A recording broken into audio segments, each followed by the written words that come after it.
इस वीडियो को लाइक करें, हमारे चैनल को सब्सक्राइब कर बेल आइकन जरूर प्रेस करें हमारी न्यू वीडियो सबसे पहले देखने के लिए।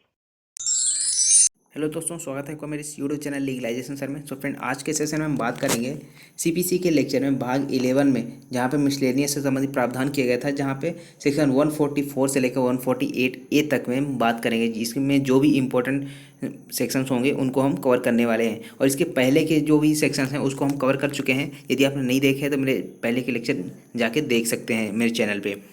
ठीक है, तो आज के सेशन में हम बात करेंगे सेक्शन 144 से लेकर 148 ए, जहाँ पे प्रत्यस्थापन के बारे में बताया गया है। उसके बाद कैविएट से संबंधित इंपॉर्टेंट ये सेक्शन है। ठीक है, तो इसके बारे में आज के सेशन में हम बात करेंगे। तो चलिए स्टार्ट करते हैं आज का सेशन। तो सबसे पहले बात करें सेक्शन 144। ये क्या बात करता है? प्रत्यस्थापन के लिए आवेदन। सेक्शन 144, जहाँ तक कि किसी डिक्री या आदेश में किसी अपील या पुनरीक्षण या अन्य कार्रवाई में फेरफार किया जाए, अर्थात कोई डिक्री या आदेश एक बार पारित कर दिया गया है, किसी के पक्ष में उसका कब्जा दे दिया गया है, उसके बाद क्या कर दिया जाता है, उस आदेश की या फिर डिक्री की अपील की जाती है या फिर पुनरीक्षण या फिर अन्य कार्रवाई कोई की जाती है, तो वहाँ पर जो डिक्री आदेश पारित किया गया था, जिसके फेवर में निर्णय दिया गया था, उसमें फेरफार कर दिया जाता है, अर्थात परिवर्तित कर दिया जाता है या पलट दिया जाता है उस निर्णय को। या फिर संसद किसी बात को अपास्त किया जाए, वहाँ वह न्यायालय जिसने ऐसी डिक्री या आदेश पारित किया था वो उसमें क्या कर सकते हैं? पक्षकार आवेदन कर सकते हैं। और कौन सा पक्षकार आवेदन करेगा? जो ऐसा फ़ायदा पाने का हकदार है।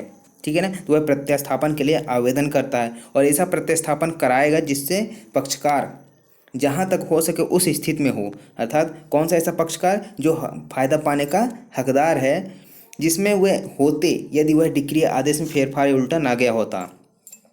अब यहाँ पर क्या है कि एग्जाम्पल से समझें कि ए नाम का व्यक्ति है और ये बी नाम का व्यक्ति है।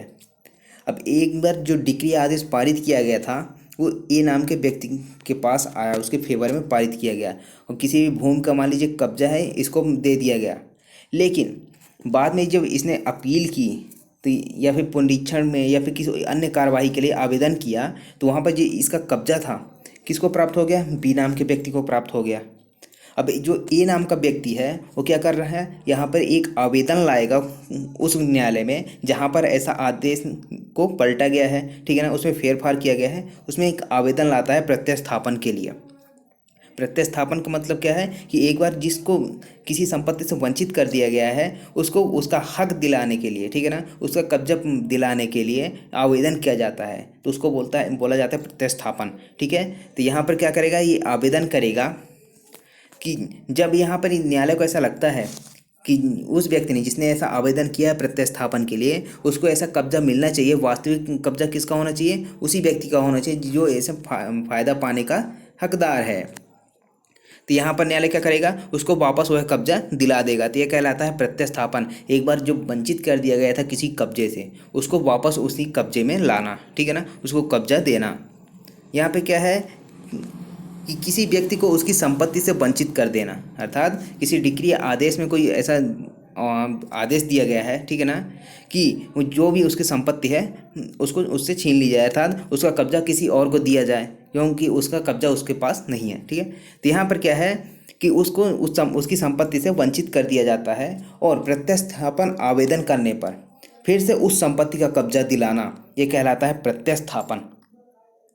ठीक है, कि एक बार जिस व्यक्ति को उसके संपत्ति के कब्जे से हटा दिया गया है उसको वापस उसका कब्जा दिलाना, ये कहलाता है प्रत्यस्थापन। और प्रत्यस्थापन के लिए आवेदन ये 12 वर्ष के भीतर करना होगा।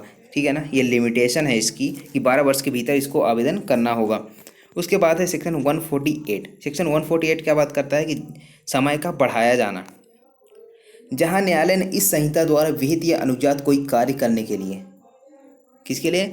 सीपीसी के तहत कोई ऐसा कार्य करने के लिए कोई ऐसा आदेश दिया गया है न्यायालय के द्वारा, ठीक है ना, जिसमें कोई अवधि नियत या अनुदत्त की है, अर्थात कोई ऐसा अवधि नियत की गई है, पीरियड नियत किया गया है कि 2 दिन, 3 दिन, 10 दिन, ठीक है ना, वहाँ पर न्यायालय क्या कर सकता है? ऐसी अवधि को स्वविवेकानुसार समय समय पर बढ़ा सकता है और जो कुल मिलाकर 30 दिन से अधिक नहीं होना चाहिए। ठीक है, यदि मान लीजिए 7 दिन का दिया गया था पहले समय, तो न्यायालय क्या कर सकता है, इसको 7 दिन से अधिक बढ़ा सकता है। जब ये 7 दिन कंप्लीट हो जाएगा, इसके बाद भी समय क्या कर सकता है, बढ़ा सकता है अवधि को। लेकिन जब जो समय बढ़ाएगा वो 30 दिन से अधिक नहीं होना चाहिए, ठीक है ना। तो यहाँ पे यदि पहले या नियत या अनुचित अवधि का अवसान हो चुका हो, अर्थात जो पहले नियत किया गया था समय वह क्या हो चुका है, उसका समापन हो चुका है, वह समाप्त हो चुका है वह अवधि। उसके बाद कुल मिलाकर 30 दिन तक का ही क्या कर सकता है, समय बढ़ा सकता है, अवधि बढ़ा सकता है, लेकिन 30 दिन से अधिक नहीं होना चाहिए। उसके बाद है सेक्शन 148A। सेक्शन 148A क्या बात करता है, कैविएट दायर करने का अधिकार। अब नॉर्मल भाषा में समझे तो मान लीजिए कि ए नाम का व्यक्ति है, ठीक है, और बी नाम का व्यक्ति, इन दोनों के बीच में कोई केस चल रहा है, ठीक है, और निचली कोर्ट में उसका फैसला आ चुका है। अब मान लीजिए ए नाम के जो व्यक्ति हैं उनके फेवर में ऐसा फैसला आया है, ऐसा निर्णय आया है। अब ये इनको ऐसा लगता है कि जो बी नाम का व्यक्ति है वो ऊपर जाके क्या करेगा, ऊपरी कोर्ट में अपील करने वाला है।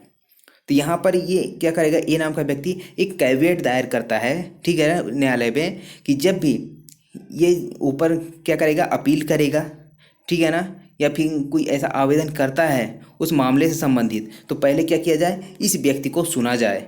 ये कहलाता है आपका कैविएट दायर करना। और जो कैविएट दायर किया जाता है उस 90 डेज तक के लिए क्या रहता है, वैलिड रहता है। तो यहाँ पे पढ़ लेते हैं, इसमें क्या दिया गया है कि जहाँ किसी न्यायालय में संस्थित, ठीक है ना, कोई मामला संस्थित है या फिर शीघ्र ही संस्थित होने वाले किसी वाद या कार्यवाही में किसी आवेदन का किया जाना प्रत्याशित है, ठीक है ना, उसको ऐसा लगता है कोई आवेदन किया जाएगा किसी वाद या कार्यवाही में, या फिर कोई आवेदन किया गया है, वहाँ कोई व्यक्ति जो आवेदन की सुनवाई में न्यायालय के समक्ष उपस्थित होने के अधिकार का दावा करता है, ठीक है ना, उसको ऐसा लगता है कि उसकी क्या करनी चाहिए, जो दावा उसने दूसरे व्यक्ति ने किया है, अपोजिट पार्टी ने किया है, उससे पहले उसको सुनना जाना चाहिए और उसको वहाँ पे उपस्थित होना होगा। वो उपस्थित होने का क्या करता है, दावा करता है, उसके बारे में कैविएट दायर कर सकता है, ठीक है। उसके बाद है सब क्लॉज 5, उसके बीच का इतना इंपॉर्टेंट नहीं है, ठीक है ना। फर्स्ट और 5th जो क्लॉज है वो ज़्यादा इंपॉर्टेंट है।